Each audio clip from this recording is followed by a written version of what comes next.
Baiklah pemirsa, masih bersama kami dalam program Kopi Pagi. Nah, pada kesempatan kali ini hari pertama kita berpuasa ya. Kebetulan ini saya sudah bersama narasumber kita, karena kita butuh penyemangat energik ya. Jadi kita butuh loncatan energi yang luar biasa menjalani hari puasa pertama. Maka dari itu yang kami datangkan narasumber kita kali ini, insya Allah nih bisa nih kasih sentruman energi. Semoga nggak lebih-lebih ya. Tepat sekali. Nah oke. Bersama saya di sini sudah ada perwakilan dari Jalur Rempah RI. Nah, mungkin bisa perkenalkan diri terlebih dahulu. Halo, terima kasih Kak Nisa. Saya Budi, Laskar Rempah RI 2024 dari Kemendikbudristek Dikti yang lalu. Yang lalu ya, iya. Oke. Budi, ini kan masih banyak pemirsa yang belum tahu nih. Benar. Boleh dong diperkenalkan Budi ini aslinya dari mana? Gitu. Oke, kalau aslinya saya lahirnya dari Kabupaten Sanggau, Wih, Sanggau ya? Betul, Kabupaten Sanggau, Sanggau banget ya.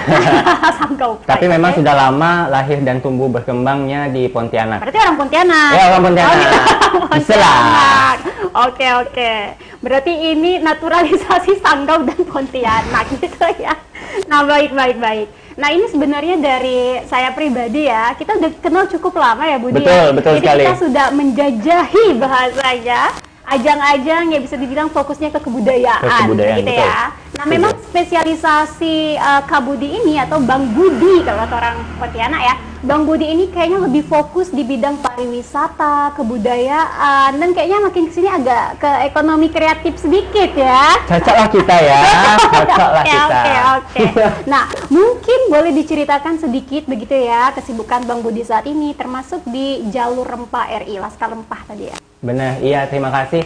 Kalau kesibukan saat ini, saya memang betul-betul lagi kerja sosial. Kebetulan ada bergabung di salah satu komunitas di pendampingan desa wisata. Karena baru kemarin selesai perkuliahan, jadi di tahun 2024 juga berkesempatan untuk mewakili Provinsi Kalimantan Barat untuk jadi perwakilan dari Kalimantan Barat untuk pembuatan konten di Jalur Rempah RI lah, di program nasional ini. Alhamdulillah. Mantap. Seperti itu. Artinya setelah lulus kuliah, dedikasinya memang ke masyarakat terlebih dahulu ya. Betul sekali. Ini benar-benar pengabdian ini ya, tridharmanya langsung gitu. Langsung tridharma. Ya, nggak usah nunggu-nunggu lagi. Tidak usah nunggu lagi. Nah, oke. Kalau tadi kan kita sempat menyebut Jalur Rempah gitu ya. Sebenarnya Jalur Rempah ini apa sih sebenarnya gitu? Betul, kalau kita bicara tentang Jalur Rempah, Kak Nisa, jadi mungkin kita terlintas ke pikiran kita teringatnya ke jalur sutra. Namun memang kalau jalur perdagangan sutra, bagaimana kemudian pengaruh dari kebudayaan Tiongkok ke negeri-negeri lain gitu, dan ada juga yang lainnya. Namun memang menurut pemerintah kita menganggap bahwa kalau kita jalur sutra itu tidak nasionalis. Sebetulnya karena kita karena kita punya basis koneksi perdagangan itu yang memang kita harus angkat melalui Jalur Rempah RI. Jadi muncullah istilah Jalur Rempah tadi. Jalur Rempah RI. Ya, bahasa Inggrisnya Indonesian Spice Route. Berat nih, spicy. Oke.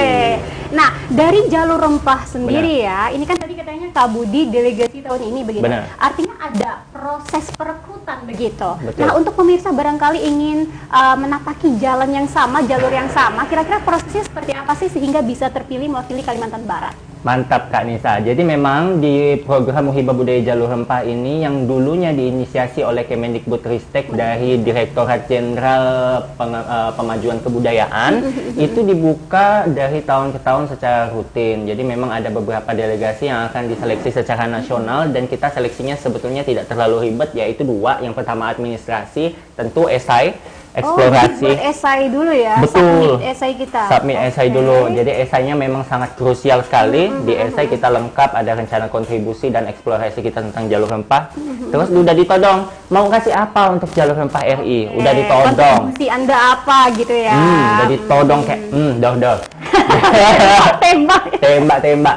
Dan yang kedua memang ada ini Kak Nisa. Jadi seleksi konten. Jadi kita buat video. Ini berarti melibatkan media sosial, betul. Ya? Artinya selebgram bisa jadi berpotensi lebih. Betul sekali. Oke, gitu. Betul. Nah terus kalau misalkan ini kan saya lihat dari postingan Kak Budi, Bang Budi ya, di sini banyak banget nih kapal-kapalnya gitu. Mungkin kan orang kan mikir kan jalur rempah ya ngapain gitu. Nah, sebenarnya Anda ketika sudah diangkat menjadi Laskar Rempah, Anda ngapain sih gitu? Dalam berapa periode itu? Ah, betul. Baik, jadi kalau yang kapal-kapal itu Kak Anissa, jadi memang kita berlayar mengarungi bagian Indonesia bagian barat gitu ya. Jadi memang kita muter tuh. Jadi akan dibagi beberapa rute. Jadi nanti dari 80 peserta itu akan dibagi 25 berapa. Gitu. Seperti itu. Jadi memang tugasnya apa? Sebetulnya tugasnya adalah kita, kalau banyak yang bilang ya, makanya saya ada satu buat konten, apakah ini gimmick semata? Karena kan cuma jalan-jalan ya. Iya ya. Ngapain negara cuma membayari orang untuk jalan-jalan gitu. Kayak jatuhnya staycation gitu ya. Staycation jadinya kan banyak sekali spekulasi seperti itu. Apalagi kita pakainya KRI Dewa Ruci, salah satu kapal legendaris Indonesia. Nggak semua orang bisa gitu ya. Ya, betul. Karena ya, sangat terbatas sekali. Ini kayaknya nadanya agak mulai menyombong ya pemirsa ya. Gitu. Karena kita ini kan orang Pontianak, Jojo kapal feri ya. Gitu ya, ampun. Kapal feri, betul, ya. Oke. Saya mau sombong sih, ya. Betul. Boleh, ini supaya memotivasi ya. Memotivasi teman-teman semuanya, betul. Bingung di bulan puasa. Ini di sebelah kanan atau sebelah kiri nyombongin gitu ya. Nah, oke, baik. Berarti ini kan berlayar begitu ya, mengarungi lautan. Ibarat kata ya seperti Hasanah Indonesia di tempo dulu begitu ya, sekali. Mengarungi lautan seperti itu. Nah, itu kira-kira berapa lama kalian temponya? Iya, begitu. Iya, rentangnya itu di sekitar 12 sampai 15 hari. Itu benar-benar di atas laut itu? Atau ada mungkin turun ke darat, ada kegiatan lain gitu? Betul, jadi kita akan tetap berlayar, kemudian berapa hari, 3 hari, selang itu kita turun untuk melaksanakan kegiatan. Misalnya let's say kita turun di Lampung, misalkan, turun ke Lampung, kemudian melanjutkan kemana lagi. Itu akan ada kegiatannya di setiap daerah. Betul. Berarti ini turunnya bukan sekedar beli pop mie gitu, bukan ya? Oh, tidak sekali. Tidak sama sekali. Boleh dong di spill gitu. Ketika turun berlabuh tuh ngapain sih Laskar Rempah ini? Gitu. Betul. Jadi kalau misalkan ada teman-teman yang dapat di bagian paling ujung, itu mereka berkunjung ke... beda-beda begitu ya? Beda-beda. Oke. Jadi yang di paling ujung berkunjung ke? Itu mereka ke Sabang. Ke Sabang. Paling ujung Indonesia. Kemudian juga mereka melakukan kegiatan di sana. Betul-betul karena Sabang susah ya. Sangat jauh, dan kalau saya itu kebagian di Lampung. Jadi nggak terlalu ujung banget gitu ya? Tidak ujung banget, sudah balik kita ke arah Lampung dan ke Jakarta. Ngapain aja? Kita berkunjung tentu ke beberapa cagar budaya yang memiliki relativitas dengan jalur rempah. Misalkan kita Lampung, kita ke Museum Ketransmigrasian Lampung. Itu kemudian kita belajar bagaimana pola transmigrasi itu dapat membangun Lampung lah. Jadi sejarah ketika transmigrasi, bagaimana kemudian masa pembangunannya, rempahnya ada apa di situ. Kita belajar dan kita buat konten. Juga diwajibkan buat konten ya? Wajib. Wajib. Jadi memang kita harus publikasi sebanyak-banyaknya. Kuncinya itu ya, karena citra. Seperti yang kita ketahui ya, mungkin jalur rempah RI ini kan bukan 1-2 tahun ini saja begitu ya, kan sudah lama begitu. Nah, tetapi yang fun fact-nya ini baru meledak di medsos kayaknya baru belakangan ini begitu ya. Betul. Karena tadi ya diwajibkan untuk rutin begitu ya, membuat konten perjalanan. Jadi memang satu yang kita usahakan juga itu membangun citra. Itu penting ya. Betul, karena kita pernah melakukan survei kadang dari teman-teman Kemendikbud mengatakan saya bahwa apa sih satu hal yang ketika Anda pikirkan tentang rempah itu apa? Gitu ya. Pasti yang dipikirkan masyarakat itu adalah kolonialisme. Karena kedatangan Belanda untuk mengambil rempah-rempah itu ya. Kekayaan rempah-rempah, padahal sejatinya tidak sepenuhnya seperti itu. Berarti ada stigma yang harus diluruskan. Betul, harus ada stigma. Itu tetaplah satu fakta. Namun memang kita tidak bisa menutup mata bagaimana kemudian lada hitam itu membuat kejayaan Lampung sebegitu besarnya sehingga logo dari Lampung itu sendiri gitu itu adalah padi dan lada. Jadi ini ada historisnya sendiri yang bahkan membangun suatu peradaban. Waktu peradaban, betul. Sehingga kita ketika di kapal dengan para salah satu mentor kita diceritakan bagaimana kemudian Kesultanan Banten itu meminta, mencoba memonopoli dan bagaimana melakukan perdagangan untuk menguasai lada Lampung, kemudian lada hitam, kemudian bagaimana kemudian Belanda kemudian mencoba merebut ini, bagaimana yuk kita bisa ngambil ladanya, atau pada waktu itu ada satu cerita yang mungkin saya tidak akan spesifik ya. Tidak akan spesifik, gimana Belanda ini mencoba mengambil alih Kesultanan di Lampung. Bahkan sampai ke politik ya? Politik banget, jadi saya akan menjadikan kamu raja, saya akan menjadikan kamu pemimpin tertinggi, tapi saya minta daerah pesisir. Daerah darat kamu aja, saya ngambil pesisir, dan pada akhirnya ya perjanjiannya seperti itu ya? Ya udahlah, ya seperti itu ya dapat kita itu. Itu Oke, luar biasa sekali. Ini baru sedikit ya pemirsa ya. Nanti kita bakal spill lagi, kita cerita lagi ya di sesi selanjutnya. Jadi jangan kemana-mana dahulu, tetaplah bersama kami di program Kopi Pagi.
Oke, baiklah pemirsa, kembali lagi di program Kopi Pagi. Masih bersama saya Anissa dan Kak Budi. Oke, kita masih lanjut lagi nih. Sebenarnya apa benda ini sebenarnya gitu kan? Bakal kita kupas sedetail-detailnya. Jadi buat pemirsa yang ingin nanti ikut, silakan. Kan bakal dibuka lagi ya tahun ini ya? Ya, semoga. Semoga. Oh my God, ini kenapa ada kata semoga? Betul, karena kan kita sudah ada pemisahan kementerian, karena Kementerian Pendidikan Tinggi PEDA, Kementerian Menengah, Kebudayaan, Kemendikdasmen, Kementerian Kebudayaan. Kita nggak tahu apakah kemudian nanti Kemenkebut akan melanjutkan. Kita harus kebutkan pemajuan kebudayaan. Iya, benar-benar. Jadi ibarat kata ya sebagai masyarakat ya kita mendukung saja, jika ada ya kita apply gitu. Pasti. Kalau bisa enggak ya bersabar. Mungkin nanti bakal ada gitu ya. Pasti. Kalau boleh tahu, dan ini kita beranggapan pasti ada gitu ya. Kita ini kemarin kalau nggak salah saya kan tentunya ada yang dibahas di awal nih. Ada beberapa hal yang menjadi persyaratan. Apakah usia di sini ditentukan atau ada memang misalnya khusus anak-anak aja atau anak sekolahan, anak kuliahan gitu? Betul, seingat saya ada satu batasan usia, tapi cukup tinggi ya batasannya, tidak yang harus 30, tidak. Jadi memang cukup tinggi, kemudian tidak ada batasan apapun. Kamu mau lintas disiplin apapun tidak ada masalah, teknik pangan kah, kamu anak lingkungan, kamu bukan anak sejarah, bahkan saya anak akuntansi. Nggak harus kelautan gitu ya? Betul, jadi apapun selama kamu mampu untuk menawarkan kontribusi yang bisa diterima sama mereka. Oke, malah justru variasi seperti itu yang lebih mereka tunggu-tunggu ya. Betul yang bisa sekali. ibarat kata dikaitkan sebagai orang akuntansi. Betul. Dalam hal mengangkat jalur rempah ini, kontribusi yang bisa Anda berikan apa? Mungkin begitu ya? Betul sekali, Nisa. Oke. Wah, ini keren-keren banget ya sebenarnya ya. Ini luar biasa sekali. Karena, betul. Karena ini siapa nih? Betul. Jadi karena saya pengen cerita juga, karena ada pebisnis juga yang dilibatkan. Jadi ada kayak Kak Jamu Deka, lain sebagainya, benar-benar mereka jualan jamu, kemudian produk olahan rempah. Jadi memang jamu ya kita. Jamu, multidisiplin banget seperti itu. Ini luar biasa sekali. Saya nggak henti-hentinya bilang luar biasa ya. Karena pas saya buka ini Instagramnya, waktu saya pelajari juga ya dari rumah, ini banyak banget. Kalau di sini bisa dilihat lebih ke milenial dan Gen Z ya. Betul. Yang benar-benar kontribusinya aktif, yang membuat kita juga berada di jalur rempah itu. Betul. Dengan konten-konten mereka. Padahal kita dari rumah nih, tetapi kita bisa merasakan begitu ya, excitednya mereka, keseruan mereka, dan bisa belajar juga karena dari sini ada konten-konten yang bisa dibilang ini ya, tahukah kamu? Gitu ya, seperti itu ya. Ini luar biasa. ini juga masih mau kita bahas nih. Apakah setelah mengikuti jalur rempah Betul. masih ada tindak lanjut kegiatan lagi dari para alumnus ini begitu? Ataukah setelah berlayar, udah gitu balik lagi kehidupan masing-masing gitu? Betul. Jadi kalau tetap kita sebagai alumni juga sebetulnya tidak ada satu paksaan apapun. Jadi kayak kamu harus 1 tahun produksi ini Iya, ya, publikasi. biasanya seperti itu ya. Tidak juga. Tapi memang kesadaran itu timbul karena memang mungkin karena kita udah klop banget chemistry-nya selama kita di pelayaran dan kita merasa bahwa oh ini benar-benar penting gitu. Jadi nggak perlu diarahin lagi. Sampai sekarang masih juga kita kadang kalau let's say saya minum jamu aja masih dipoto gitu kan. Jadi kebiasaan ya, jadi habit begitu ya. Jadi habit kayak walaupun tidak jalur rempah yang gede banget ya, yang kayak akomodasinya gitu ya. betul, jamu aja kita video yuk. Gitu. Artinya ini dalam 1 bulan ya kurang lebih ya. Betul. Tidak hanya menimbulkan ya kebudayaan ya, tapi itu tadi ya kebiasaan juga ya. Yang biasanya mungkin lebih aktif lagi begitu ya. Betul, dalam Nisa. ya membuat konten, memperkenalkan daerah sekeliling kita Betul. gitu ya. Betul. Oke, pantesan begitu saya lihat ini Bang Budi setelah pulang dari jalur rempah kok jadi selebgram gitu ya. Ternyata mungkin itu ya salah satunya ya. Oke. Konten kreator, insya Allah selebgram. Insya Allah, amin. Insya Allah. Karena kita Kota Pontianak ya butuh selebgram yang punya edukasi seperti ini. Harus. Mari kita doakan. Instagramnya dong. Joko_Budi. Joko_Budi. Oke. Ini Terima asik kasih banget loh. ya, aku kita bicara ini kayaknya Ya. udah selesai. Terus nih ada lagi nih yang pengen saya tanyain Bener. ya. Ini kan dari jalur rempah, kalau dilihat-lihat ini bisa kita lihat sampai saat ini pun mereka juga sama seperti Budi ya, Betul. diundang-undang pergi ke stasiun Iya. televisi Betul. atau ke ya stasiun radio. Betul. Begitu. Nah, apakah kalian satu sama lain tetap bakal ya menjalin hal yang sama, menceritakan hal yang seperti ini juga serupa begitu, tanpa paksaan ya? Bener. Ya. Ya. Benar-benar ini. Ya, merinding. Karena memang karena kami tuh ngerasa bahwa enggak tahu ya sombong atau apapun programnya. Ya, apapun programnya jalur rempah tuh tetap teman-teman jalur rempah tetap solid sangat banget. Karena mungkin karena kita tidurnya ya di kapal ya. Iya ya. Dengan kondisi yang sangat sempit, kemudian kita enggak ya itu kondisi normal. Oke. Kondisinya tidak gampang, kita Iya, benar-benar benar-benar. setiap hari, setiap jam kita bersama, kita belajar hal yang sama. Iya. Jalur rempah jadi memang klop banget. Ini berkata kan dari pagi, ketemu pagi lagi, Betul. dalam 1 bulan. Malahan kita yang keluarga aja nggak seintens itu, Seintens begitu itu. ya. Betul banget. Jadi berkata ya memang benang merahnya terjalinnya persaudaraannya ada di situ. Betul, begitu, organik ya. lah. Iya, ini luar biasa. Ini pemerintah punya ini. Betul. Kita balik lagi sekarang ke Coko Budinya. Tadi kita udah banyak bicara tentang jalur rempah begitu ya.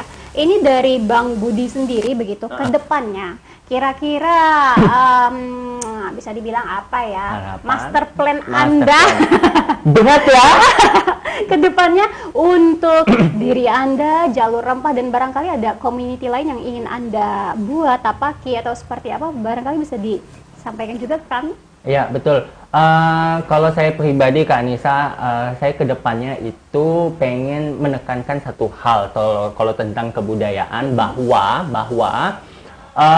saat ini kebudayaan itu milik semua orang. Semua orang. Semua orang masyarakat Indonesia, kita tidak boleh melimitasi, kita tidak Tanpa boleh terkecuali ya. kita tidak boleh mematok-matok. Oh, budaya itu hanya dilakukan dan dijaga oleh orang-orang yang sudah dewasa dengan oke, menjaga oke, adat oke. dan istiadat. Sebetulnya tidak bisa begitu. Benar-benar. Tentu strategi-strategi kita dalam pemajuan dan pengembangan kebudayaan, apalagi tentang hilirisasi. Karena pembangunan industri itu kalau kita taunya hilirisasi ya kita mengolah misalnya energi tanaman menjadi energi terbarukan. Tapi hal itu juga berlaku di kebudayaan tentunya. Kenapa? Karena misalkan gini, kita memperkuat di sektor hulu, seperti kita memperkuat dulu. Budaya harus lestari. Logikanya adalah Bali tanpa kebudayaan Bali, tanpa tari kecak, tanpa Iya, segala halnya tidak akan menarik. Tidak akan mengundang wisatawan luar ya. Tidak akan menarik. Candi Borobudur jika tidak dirawat dengan baik, tidak di maintenance dengan baik, tidak akan menarik. Orang tidak mau datang. Sama halnya dengan kebudayaan.